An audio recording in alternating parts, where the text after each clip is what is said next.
And now, the best 60-ish seconds of your week.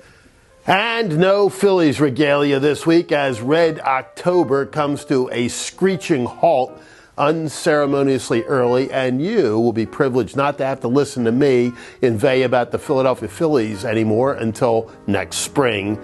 A team that couldn't hit a cow in the rear end with a shovel and whose bullpen just completely fell apart whenever they were asked to actually throw pitches. Really sad.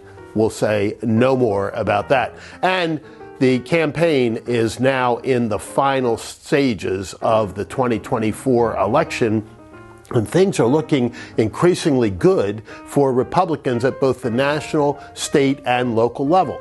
Let me explain a couple of reasons why I think that is. First, Donald Trump is in his ascendency. He's always had a strong base. He has made real efforts to reach out to independents, swing voters, and those still not totally decided. This week he returned to Butler, Pennsylvania.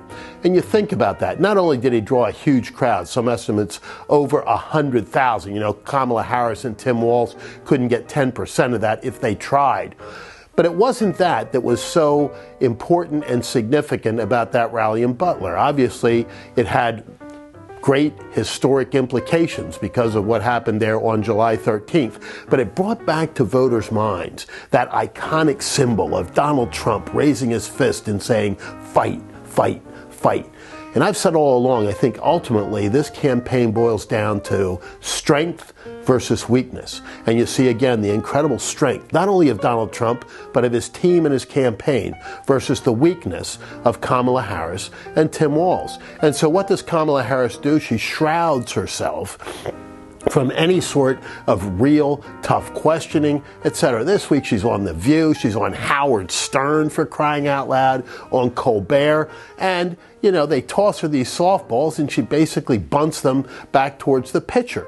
But when she was confronted even in the media with one set of tough questions, the questions that came to her from CBS News, of all places, on 60 Minutes, she completely fell apart. But even in those easy layup blue interview situations, she was telling the American people, when asked if she would do anything different than Joe Biden had done, no, not really. I think he did a great job. That's not the message that will help her between now and November 5th. And sticking with media critique for just a moment, let's stay with CBS. They actually did a pretty good job with 60 Minutes, and if folks get a chance to watch that interview with Kamala Harris, I think it does her campaign real damage. But there was another piece this week, didn't have anything to do directly with the presidential campaign, with Tony Dokoupil interviewing this Coates guy who had written a scathing anti-Israeli piece. He asked tough questions, good questions, legitimate questions, proper questions. And what does CBS News do? They throw him under the bus in front of his colleagues, saying, oh, his tone wasn't good, and he shouldn't have asked these. That's where we've gotten to. The First Amendment flew out the window a long time ago. Now we're getting censorship of a different sort, with not only the thumb being on the scale, but a whole foot and half the body as well.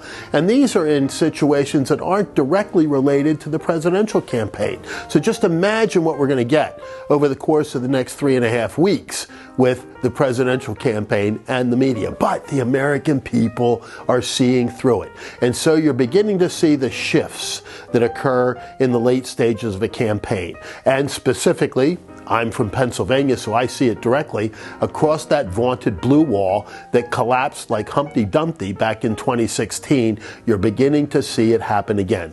Ohio is not part of the blue wall, really, but Pennsylvania, Michigan, Wisconsin in particular, and in each of those states, the polling now suggests, and I'm not a big follower of the polls, let's be clear of that, even when they're looking good for us. I don't pay that much of attention to them for a whole lot of good reasons. But the data that's out there suggests that Trump is increasingly picking up speed and strength in each one of those pivotal battleground states. If he runs the table there, the election is not only over, you're tending towards a landslide at that point. And I continue to believe that the Trump campaign, the Donald Trump, J.D. Vance ticket will win convincingly. Maybe not by a huge margin, but it will be a convincing win, a solid win, a real victory for Trump and Vance, but more important, for the American people.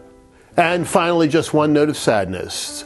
Robert F. Kennedy Jr. has been a pivotal player in the 2024 election campaign, and he continues to stump for Donald Trump. Think about that. A Democrat from the most iconic Democrat family in America, openly and publicly supporting Donald Trump and J.D. Vance. A whole lot of other Democrats up and down the scale are on that team as well. Forget about what the media constantly tries to tell us about Republicans that are for Kamala Harris. There are far more Democrats of both note and ordinary rank and file voters on the Trump team. But Robert F. Kennedy, as I say, has been a key player throughout this process. Sadly, his mother, Ethel Kennedy, the widow of Robert F. Kennedy Sr., passed away this week. She was the last of the matriarchs of the Kennedy family, a wonderful woman in her own right, and she will be sadly missed by the American people and fondly remembered. May she rest in peace, and may light perpetual shine on her. And for now, that is the best 60-ish seconds of your week. And I hope we have once again reminded people that man is not free unless government is limited.